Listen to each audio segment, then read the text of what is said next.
Saat menerima sounding dari pemeriksaan hasil kritis, segera lakukan pelaporan melalui EMR dengan maksimal waktu 30 menit. Dengan cara klik penunjang medis, laboratorium PK, monitoring lab kritis,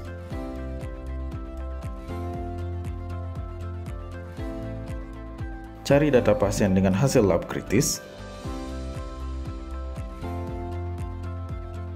ketik nama dokter penanggung jawab pasien,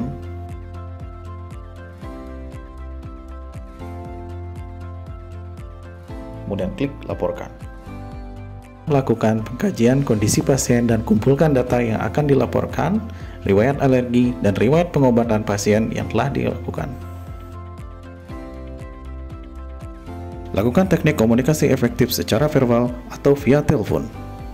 Tata cara pelaporan pasien dengan cara mengucapkan salam, mengkonfirmasi nama DPJP, memperkenalkan nama perawat, menyebutkan nama ruangan dan asal rumah sakit, menjelaskan kondisi pasien dengan menggunakan teknik SBAR, yaitu Situation, Background, Assessment, Recommendation. Seperti contoh, selamat siang dokter, apakah ini benar dengan Dr. Agung? Izin dokter, saya perawat Heri, perawat Bakuk Tingor, RSUP Pramurah. Melaporkan pasien atas nama Dewi Tes dengan diagnosa CA cervix. Pasien saat ini mengeluh sakit perut dengan skala 6 dengan pendarahan aktif tidak ada. Tensi 130/80 mm Hg, kemudian nadi 96, suhu 36,8, respirasi 18, saturasi 98, berat 58 kg. Dari hasil pemeriksaan fisik, pasien tampak tidur dengan posisi miring kiri sambil memegang perutnya. Pasien tampak meringis, pasien terpasang infus. Pasien merupakan riwayat CA cervix sejak 2 tahun yang lalu. Pasien telah melakukan kemoterapi. Pasien dipindahkan dari IGD sejak tanggal 3 bulan 9 tahun 2022 pada pukul 22 WITA. Pasien mendapatkan terapi sebelumnya yaitu infus NaCl 0,9% 30 tetes per menit, kemudian vitamin B kompleks, kemudian injeksi omeprazol 2 kali 1 ampul. Hasil lab kritis yang didapatkan yaitu kadar Hb 5 gram per dl. Dari pengkajian, saya rasa pasien mengalami anemia. Izin dokter, apakah dokter akan datang mengevaluasi pasien?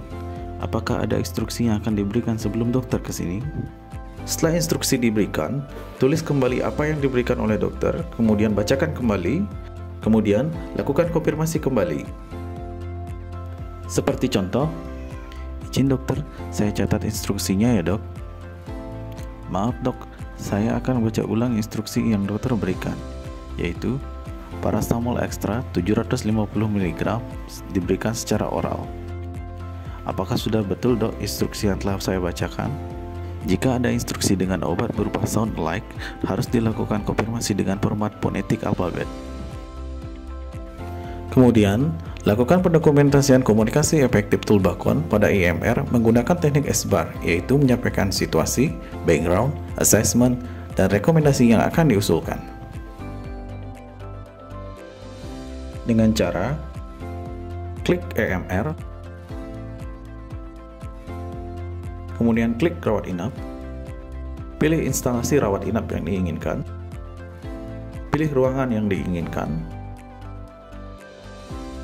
kemudian klik detail, klik CPPT, lakukan penginputan CPPT, lakukan input data pada lembar SWP.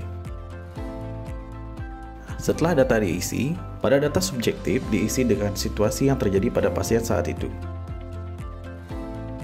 Pada kolom objektif diisikan background atau history tentang riwayat pengobatan, terapi yang telah didapatkan, dan hasil lab penunjang. Pada kolom assessment diisi dengan pengkajian yang didapatkan pada saat tersebut. Untuk kolom plan diisi dengan rekomendasi apa saja yang diajukan kepada dokter DPJP. Pada kolom instruksi ditulis instruksi yang disampaikan oleh dokter yang sudah dibaca ulang dan konfirmasi kembali oleh dokter. Kemudian klik simpan. Setelah data tersimpan, kemudian kita klik Tulbakon.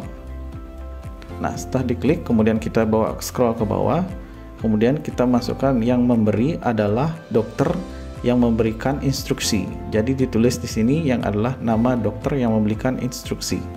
Silahkan diketik untuk nama dokternya, kemudian klik simpan. Sedangkan untuk yang menerima adalah perawat yang menerima instruksi. Nah, silahkan dicari nama perawatnya, kemudian klik simpan. Setelah itu, klik tutup. Setelah klik tutup, maka pendokumentasian Toolbakon akan muncul di bawah CPPT EMR. Dalam 1x24 jam, dokter wajib memverifikasi instruksi via telepon dan mengklik tools verifikasi Toolbakon pada EMR.